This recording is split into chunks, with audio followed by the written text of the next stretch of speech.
For this project, I'm going to be talking about Damon S. Baird. He was a character in the Gears of War series who was a soldier in the COG Army who later worked his way up to a lieutenant and fought alongside Marcus against the Locust, who erupted from E-Day and caused a war against humanity.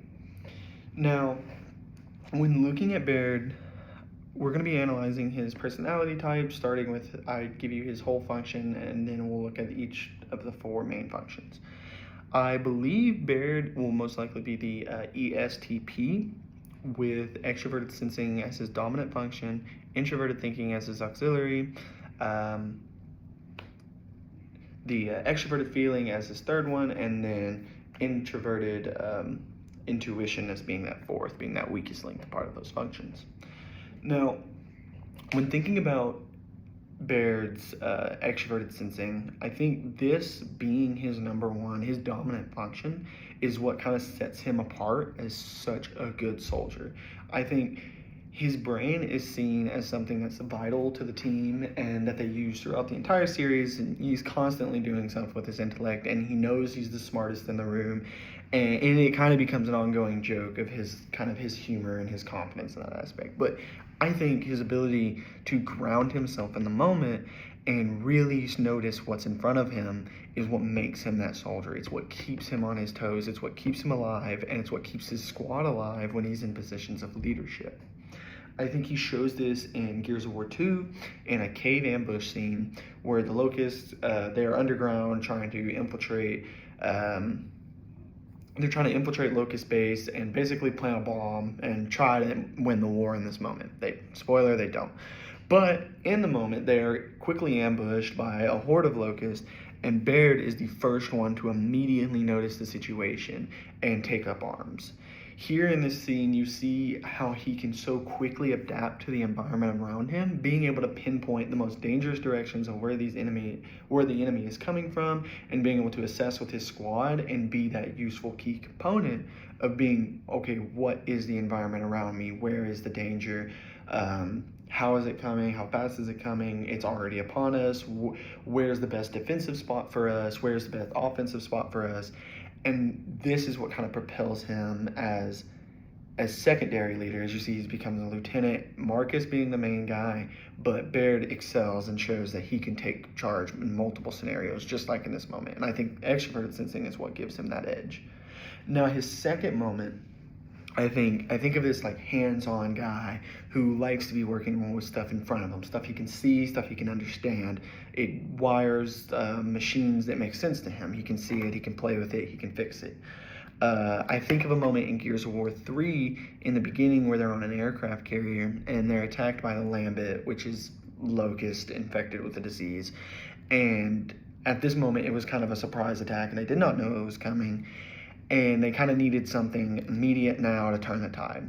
Well, Baird, being the amazingly intelligent person he is, immediately finds a solution, being these silverbacks, which is like these man-mounted robot machines with giant guns. And in this moment, he immediately takes it upon himself to repair these.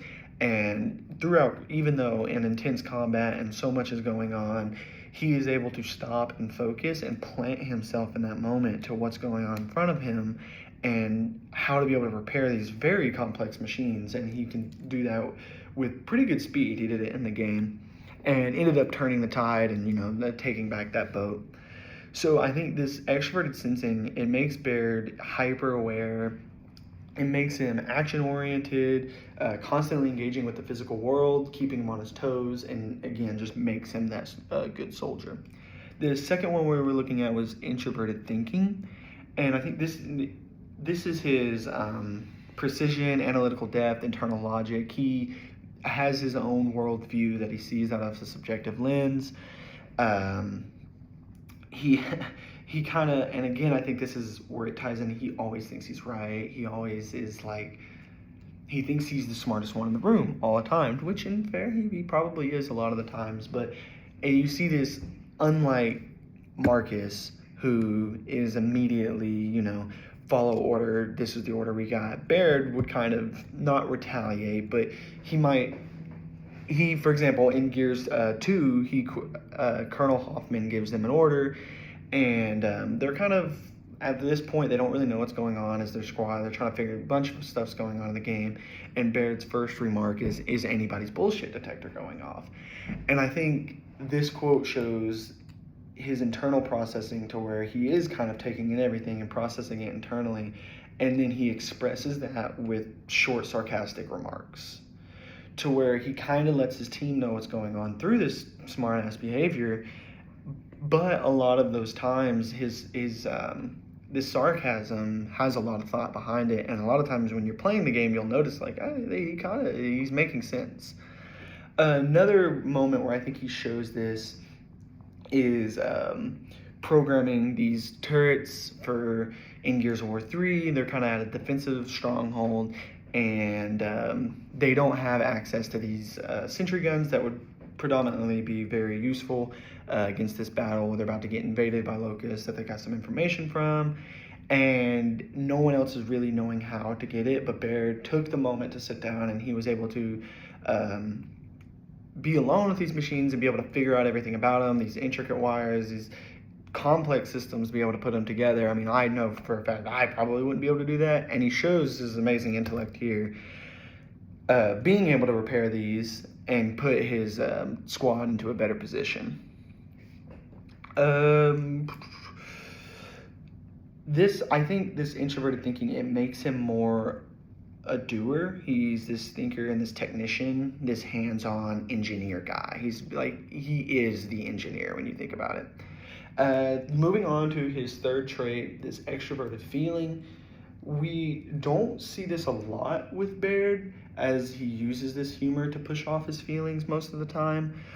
But I think it does show up a little bit when he's leading, and he can see his squad is in moments of despair.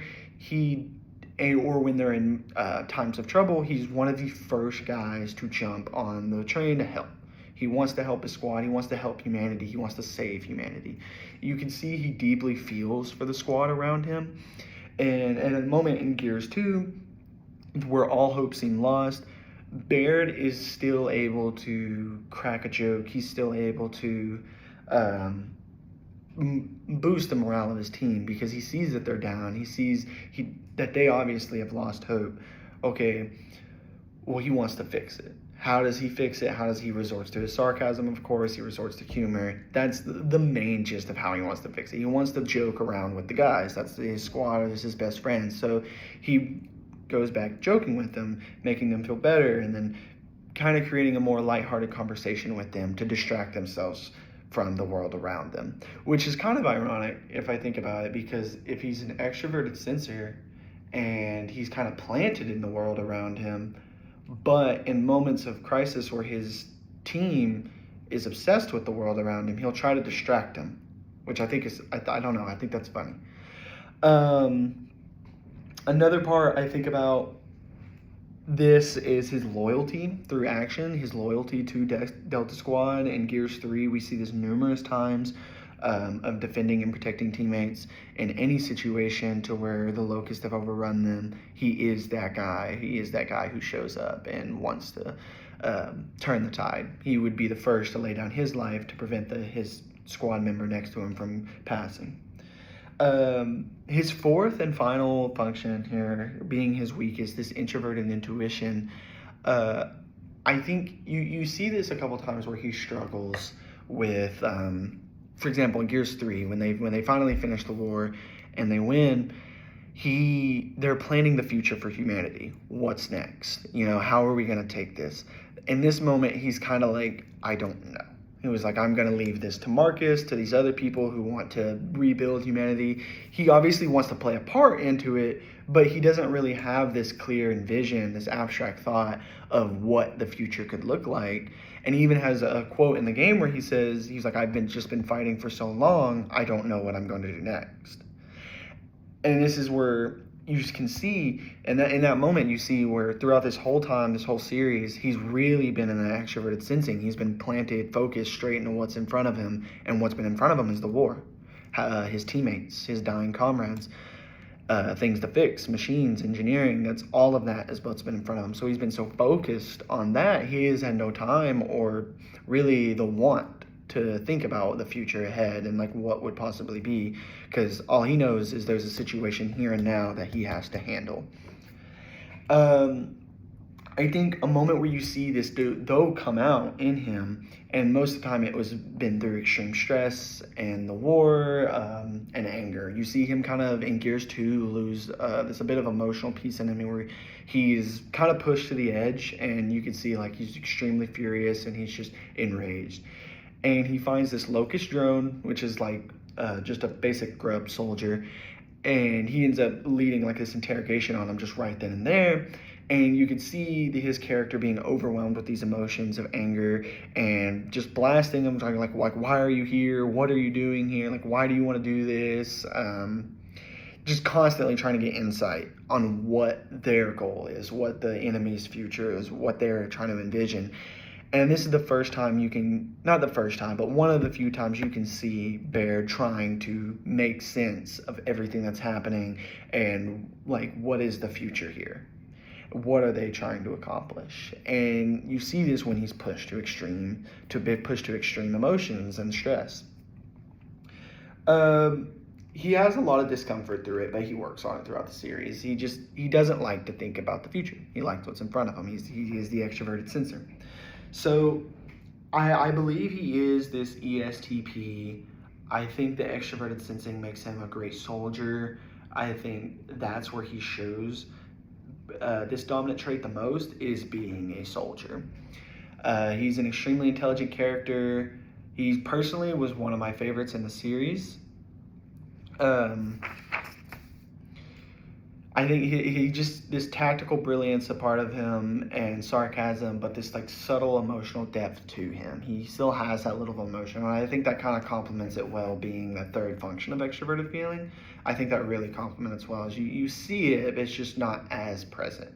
The main thing you're seeing is his mechanical ability to work hands-on with things and fix and quickly process what's in front of him, ground himself. I think that introverted thinking and that extroverted sensing go really hand in hand with this as a leader in the COG Army. Other than that, yeah, I believe it's ESTP. I'm not 100% sure, but that was my best guess for him.